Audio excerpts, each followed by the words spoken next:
March 22 സുവിശേഷ വഴികളിലൂടെ വിശുദ്ധ യോഹന്നാൻ 11:38-44. ദൈവത്തിലുള്ള നമ്മുടെ വിശ്വാസത്തിൻ്റെയും ദൈവത്തോടുള്ള നമ്മുടെ സ്നേഹത്തിൻ്റെയും പ്രകാശനമാണ് പ്രാർത്ഥന. പ്രാർത്ഥനയിലൂടെ നാം ദൈവത്തെ വെളിപ്പെടുത്തുന്നു. എപ്പോഴും തൻ്റെ പ്രാർത്ഥന കേൾക്കുന്ന പിതാവിന് യേശു നന്ദി പറയുന്നു. യേശു ലാസറിനെ ജീവിതത്തിലേക്ക് വിളിച്ചുണർത്തി. അവനിൽ വിശ്വസിക്കുന്നവർ ലാസറിനെ പോലെ നിത്യതയിലേക്ക് ഉയർപ്പിക്കപ്പെടുമെന്നുകൂടി ഈ സംഭവം നമ്മെ പഠിപ്പിക്കുന്നു.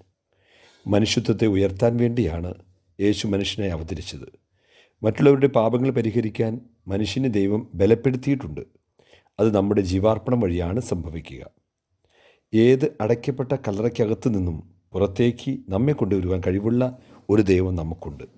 മനുഷ്യന് പരിഹരിക്കാൻ പറ്റാത്തതായി യാതൊന്നും ഈ ലോകത്തിൽ ദൈവം ബാക്കി വച്ചിട്ടില്ല. കാരണം ക്രിസ്തു മനുഷ്യൻ്റെ ഉള്ളിൽ വസിക്കുന്നു. മനുഷ്യത്വം ക്രിസ്തുവിൻ്റേതാണ്. അവരനു വേണ്ടി ജീവാർപ്പണം ചെയ്യുമ്പോൾ രക്ഷ ഏവർക്കും കരഗതമാകും. ദൈവത്തിൻ്റെ കാരുണ്യം നമ്മുടെ പ്രവൃത്തികൾ വഴി വെളിപ്പെടുവാൻ ഇടയാക്കുകയും ചെയ്യും. സ്നേഹത്തിൻ്റെ സദ്വാർത്ത നമ്മുടെ